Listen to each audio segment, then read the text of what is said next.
बहुत समय पहले की बात। शहर से कोसों दूर माधवपुर नाम का एक गांव था। उस गांव में बहुत ही कम लोग रहते थे। उसी गांव में एक गरीब लेकिन मेहनती किसान भी रहता था। उसका नाम रामू था। वो अपने छोटे से खेत में कड़ी मेहनत करता था, लेकिन उसकी फसल उतनी अच्छी नहीं होती थी जितनी वो चाहता था। फिर भी रामू पूरी मेहनत और ईमानदारी से अपना जीवन बिता रहा था।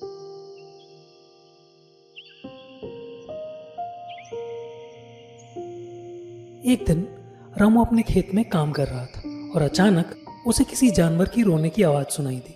रामू ने अपने आसपास देखा तो उसकी नजर पेड़ के नीचे खड़े एक ऊंट पर पड़ी। रामू तुरंत ऊंट के पास गया। उसने देखा कि ऊंट थका मांदा और घायल अवस्था में है और उसके शरीर पर कई घाव हैं। ऊंट को देखकर ऐसा लग रहा था कि वो कई दिनों से भूखा और प्यासा है। रामू को ऊंट पर दया आ गई। वो उसके पास गया और धीरे धीरे उसे सहलाने लगा। ऊंट ने अपनी बड़ी बड़ी आंखों से रामू को देखा, मानो वो उसकी मदद मांग रहा हो। किसान ने बिना देर किए अपने खेत से पानी और चारा लाकर ऊंट को खिलाया। ऊंट ने जल्दी से पानी पिया और चारा खाकर थोड़ी ताजगी महसूस करने लगा। रामू समझ गया था कि ऊंट किसी के पास से भटककर उसके पास आ गया है। उसने सोचा कि जब तक ऊंट का मालिक नहीं आ जाता तब तक वो उसकी देखभाल करेगा।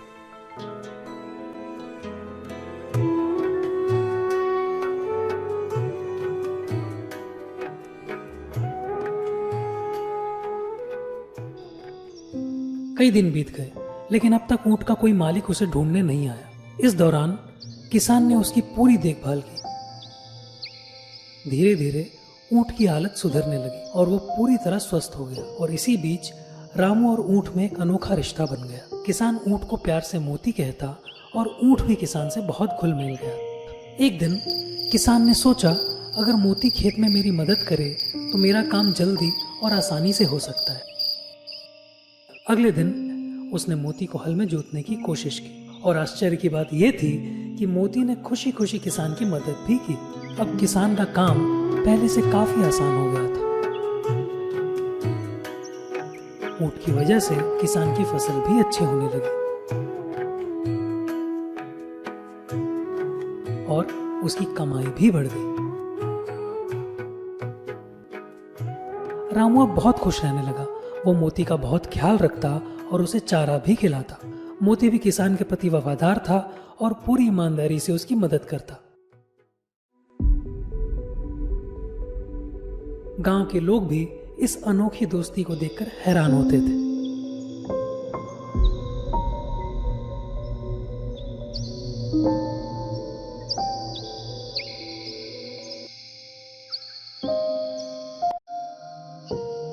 एक दिन गांव में एक व्यापारी आया।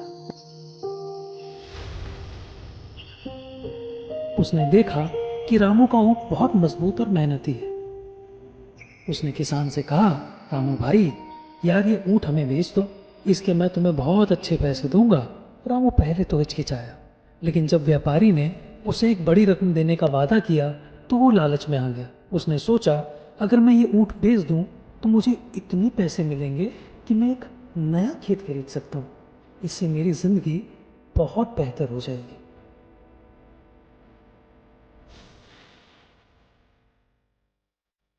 कई दिनों तक रामू इस बात को लेकर असमंजस में रहा। वो मोती को देखता और सोचता कि वो उसके बिना कैसे रहेगा। लेकिन अंत में उसने पैसों का लालच देखकर मोती को बेचने का फैसला कर लिया। अगले दिन व्यापारी ऊंट को लेने आया।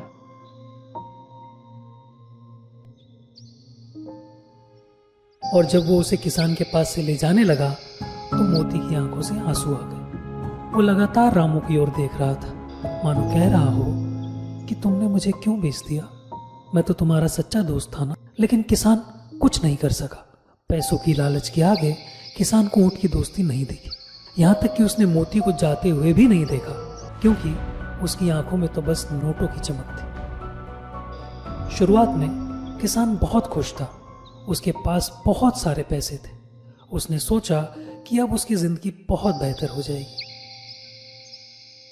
लेकिन जैसे जैसे समय बीतता गया उसे एहसास हुआ कि उसने एक बहुत बड़ी गलती की। अब उसे खेत में काम करने में बहुत मुश्किल हो रही थी। मोती के बिना उसका काम पहले से कई गुना बढ़ गया था और अब फसल भी पहले की तरह अच्छी नहीं हो रही थी। अब तो गांव के लोग भी रामू की मदद के लिए नहीं आते थे, क्योंकि वे समझ गए थे कि जब किसान ने अपने सच्चे दोस्त मोती को पैसों के लिए बेच दिया तो उसके लिए दोस्ती की क्या ही अहमियत होगी। इसी बीच मोती भी बहुत दुखी था। व्यापारी उसे बहुत सख्ती से काम करवाता था। अब मोती को वो प्यार और देखभाल नहीं मिल रही थी जो उसे रामू से मिलती थी। और देखते ही देखते कई महीने बीत गए। एक दिन रामू अपने खेत में उदास बैठा था कि अचानक उसने देखा कि मोती तेजी से दौड़कर उसकी ओर आ रहा है।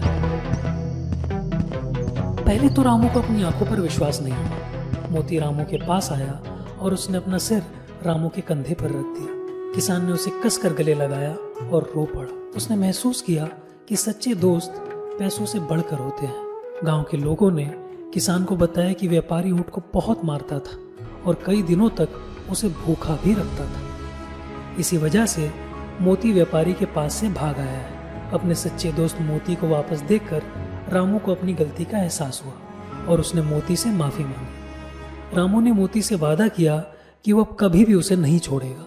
उस दिन के बाद रामू और मोती फिर से खुशी खुशी साथ रहने लगे। वे पहले की तरह खेत में काम करते, खेलते और एक दूसरे का बहुत ख्याल रखते थे।